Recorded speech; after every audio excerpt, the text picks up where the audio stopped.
Well, this is Steve, and I'm here with Dr. Tom Hayhurst, who is running for the 3rd congressional district seat here in Northeast Indiana. Right, 3rd district. 3rd district. Yeah. Tom, appreciate your time today. I appreciate it, Stephen. Thank you. Yep.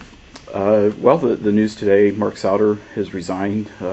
Did you have any comments, any reaction to it?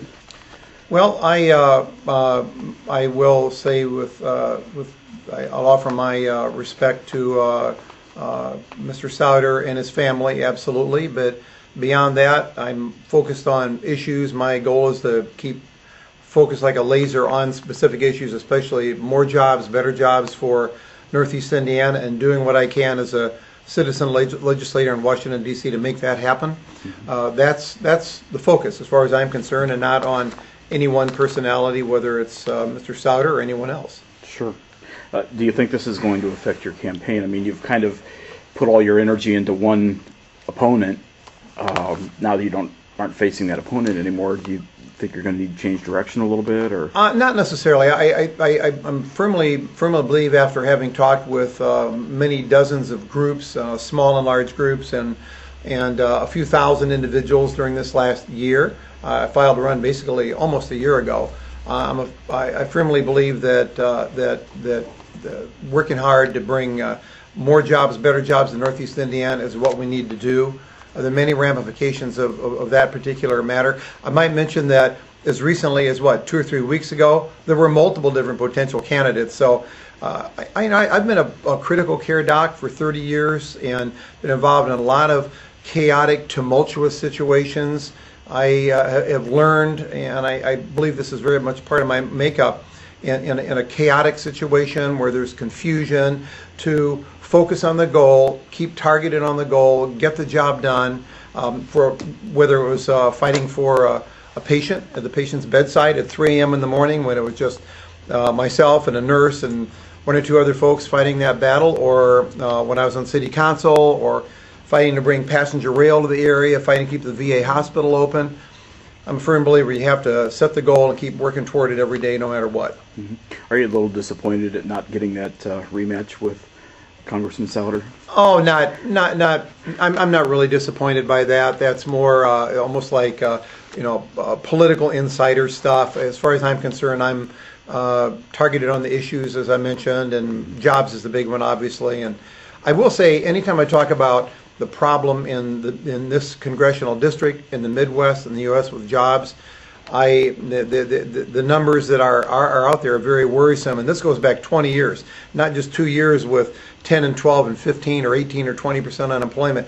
This goes back to the loss of quality jobs in this area for 20 years, basically all the time that our current congressman has been in office. And when I talk about that, I want to strongly emphasize I'm the eternal optimist. If we change our approach, especially at a national level, I'm a firm believer we can get things turned around and bring a lot more jobs and a lot better jobs, higher quality jobs back to Northeast Indiana, and restore this area as a manufacturing center for the Midwest and the United States of America.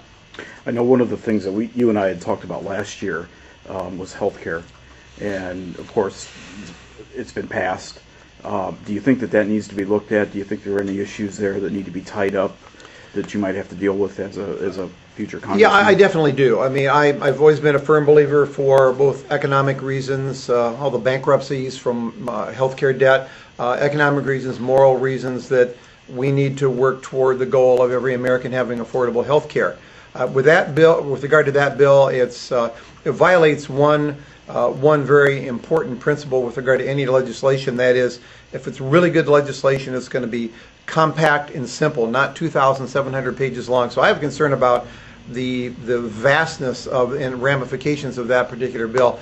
My goal after I'm elected is to work with others, and I'd hope to have a committee appointment where I would have some special influence in that area to improve that health care bill, especially to get a lot more bang for the buck.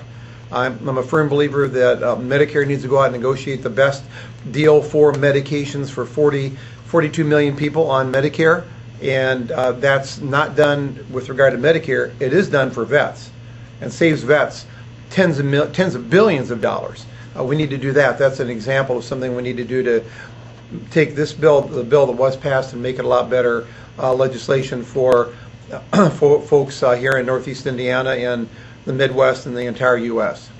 That, speaking of veterans, that was one of Mark Souder's, strong points. I mean, Yeah. he kept the VA here. He kept the National Guard base here. Yeah. Are you looking to continue some of that work with the veterans? Yeah, and people with definitely. services here? My foundation links very strongly with those efforts. First of all, I actually did serve in the military, the same military that trains folks at the local 122nd Air National Guard base. So I have a very strong, I've been out there multiple times over the years, very strong relationship with those the troops that are out there, and I did spend time myself on active military duty a few years back in the United States Air Force. So I've always been very strong on the security of the United States. I'm very strong on fighting the battle to keep that base here and to expand it.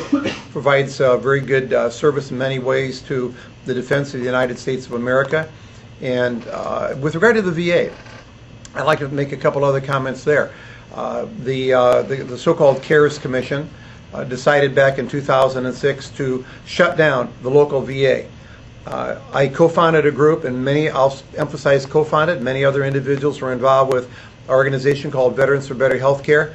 We fought hard. We distributed thousands of leaflets. We banged on a lot of doors, and actually our current, apparently now ex-congressman, we finally dragged him along and he got involved. But our regional VA hospital was ready to be shut down if a group of citizens hadn't fought really hard when not enough was being done to fight for veterans in this area. We have something like 100,000 veterans in this region, and we have to honor those vets and make sure we're providing good service for them and not force them to go down to Indianapolis for basic health care.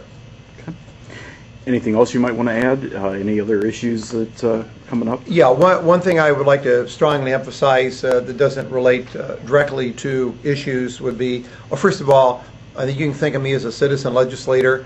My goal is to get elected, serve a few terms, fight for the citizens of Northeast Indiana, not be a political professional who's in Washington, D.C. for 16 or 20 or 30 years. We have way too much of that in both political parties. I'd also like to strongly emphasize to young people, or maybe not so young people, go out, register, vote every election you possibly can during your entire life. If you do that, that'll make a big difference in the future of the country. So register, vote every opportunity you have. Very important. Okay. Tom, we appreciate your time. Thank you, Stephen. Thank you for everything you do. I appreciate it. Thank you.